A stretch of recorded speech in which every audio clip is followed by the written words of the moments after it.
Thank you so much, everyone, for delaying your beer drinking time to come and listen to our talks.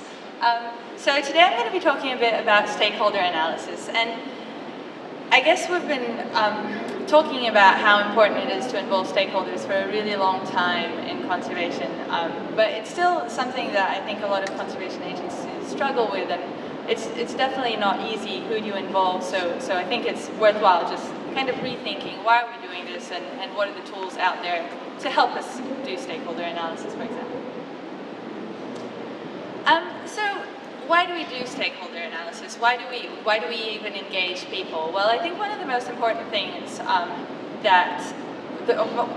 of the most important reasons that we engage stakeholders within our planning region on a planning process is that we actually benefit from it. So you can be as I guess, think it actually benefits us. So why does it benefit us? Well, first, it helps us to understand the relative advantage of costs of these different management actions that you're trying to implement, or of the protected area itself, or anything that the protected area involves.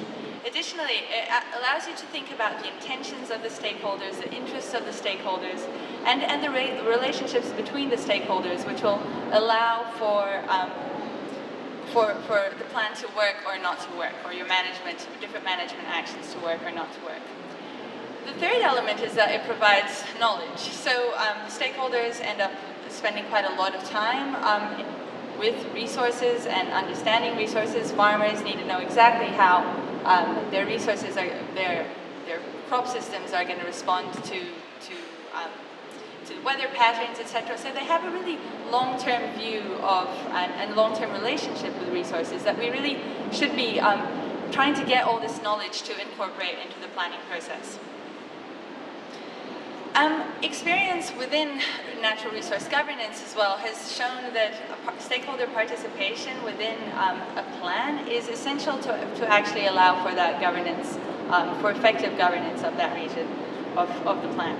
So for example, Ellen Rostrom, this is based on just mostly small-scale case studies, but she says that most individuals affected by the operational rules should participate in modifying the operational rules. And this is work that she did over a range of resources and over a range of years, and it's basically one of the common principles for small-scale natural resource governance. The other thing that I think is important to think about, and is why potentially a lot of people first think about involving stakeholders, is this ethical component, right? So conservation is a social process. We know that because it's a social process, it's going to lead to both social and ecological outcomes. So regardless of what you do, whether you decide to involve stakeholders or not, there will be social outcomes from your management decisions. And it's really important to try to understand these, because we can actually really modify what these social outcomes are based not only on the final plan, but also based on the process that we engage in. So this is two options. I guess you could plan for equality among your stakeholders, or you could plan for equity among your stakeholders. But you really need to think about how you're going to design your planning process, and all your decisions will really influence where you're going to go, or what preference you have, I guess. So there's different approaches to stakeholder analysis. I think most of the plans that I've been involved in and that I've talked to, I guess, my colleagues that they've been involved in, they generally just involve listing stakeholders, asking a few of the key people within the region who really participates in the process, in governance of whatever resource you're thinking about managing. There's also, you could also go through documents, or you could engage in potentially some more, I guess, more resource-intensive, approaches, such as social network analysis or mental models, which, as well as giving you a list of stakeholders, will provide you with some additional information which you can use in your planning process. Once you know who your stakeholders are, you really have to think about what are the key dimensions at stake on your management decisions, right? So how impacted is each stakeholder group? and how supportive or opposed are they. And that should really guide how you engage with the different groups throughout the planning process, and potentially also allows you to prioritize engagement. So I'm just going to give you a few examples of the social network analysis and mental models so you understand them a little bit better. So basically, social network analysis, you're trying to understand who collaborates with who influences who, when they're undertaking some sort of resource management decision. Here we're identifying stakeholders and their roles. We're also identifying lots of the relationships between them. And the reason that it's useful to identify relationships between them is because sometimes what you do in one place will be really influenced by what somebody else does somewhere else. So for example, if you're working in the lower catchment, what people are doing in the upper catchment will influence whether your management is effective or not. So sometimes understanding the structure of social networks will help you decide whether part of your planning process should involve getting the different stakeholder groups and different people along your planning region to talk to each other. And this is an example of some stakeholder analysis, some social network analysis that we did in the Solomon Islands, where we were trying to not only map the different agencies within the area that they worked at, so at figure A, but also how the different agencies at national, provincial, and international level related to each other, to see whether there were relationships going all through the system, or if there was a level of governance that was missed within the planning process, or within resource management in Solomon Islands. Another approach which is becoming, I guess, increasingly talked about is this idea of mental models. And the idea is to model the way people perceive the resources are used and available within your area.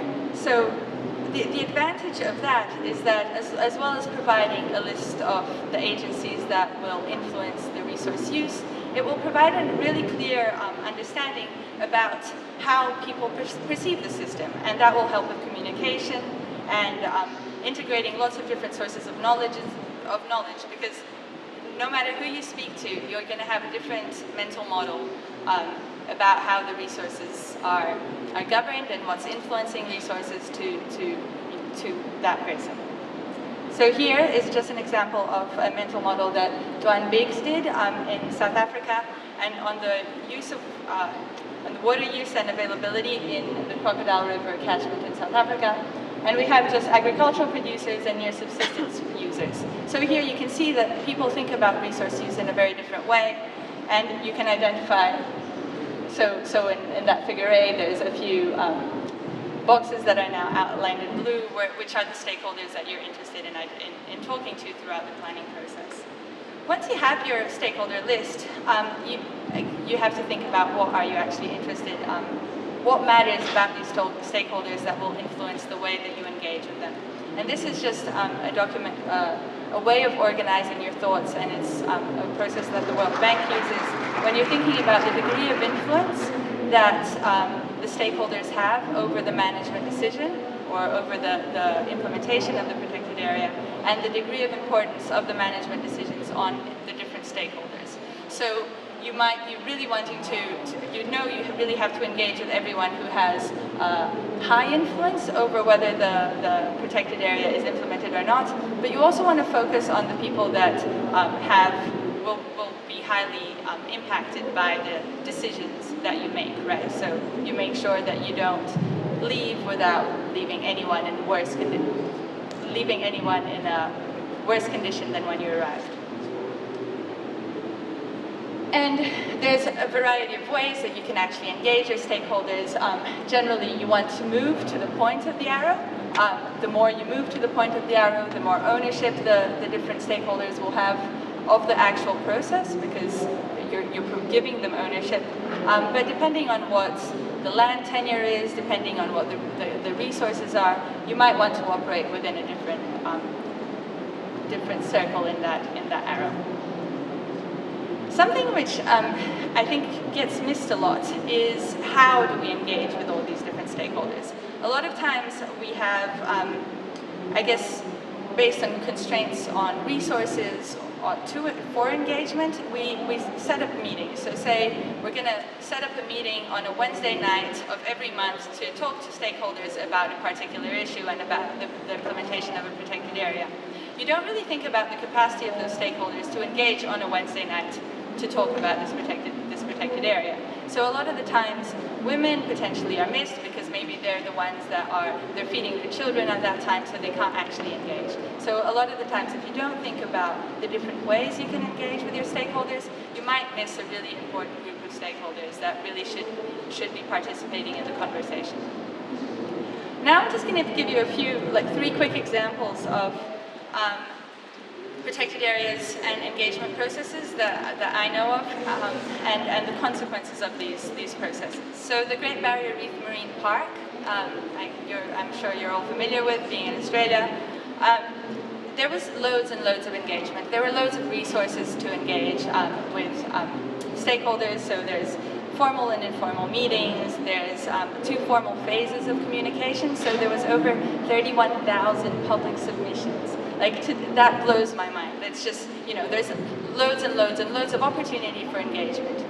There's the government's making calls for different stakeholder groups. There's websites. There's a bunch of stuff which allows public opinion to be heard about the planning process and knowledge to be gathered and implemented and influence the plan. This wasn't necessarily all happy, right? So the management decisions that were made from that planning process didn't please everyone. But at least I think about a year after the plan was implemented, the support to the plan had increased substantially, and this is a park that is still implemented now. There's another process has been the amplification of Abrolhos National Park that's just was trialed a few years ago in Brazil. And here we had a case where a really similar process, I guess, that occurred in the Great Barrier Reef was started, but it was started through NGOs and the local community. And there was loads of really good data sets collected, and it was a really, very good process that happened. But not all the stakeholders were correctly identified. And there was one stakeholder group that didn't think that they were represented at all by the management decisions, so the plan and the amplification of the park was stopped. Another example, which is also in Brazil, but further south now, was the designation of the national park of Serra do Itajaí. And here we have a park, and it's a park that I'm working on with Earthwatch at the moment, where it was designated about 10 years ago with apparently very little consultation. A lot of the private land, or lots of farmers lost some of their private land to the park, yet there was no mechanism to help them be compensated for that loss of area, right? So people that live around the park are really, really angry at the process. They don't necessarily like the park, and it's really, really hard to engage them in any other conservation initiative. There's loads of illegal poaching and loads of illegal use of forest as well. So just to give you an example of why I guess engagement right from the start matters, and trying to identify who your stakeholders are is really important and will define the success of your protected area. Thank you very much.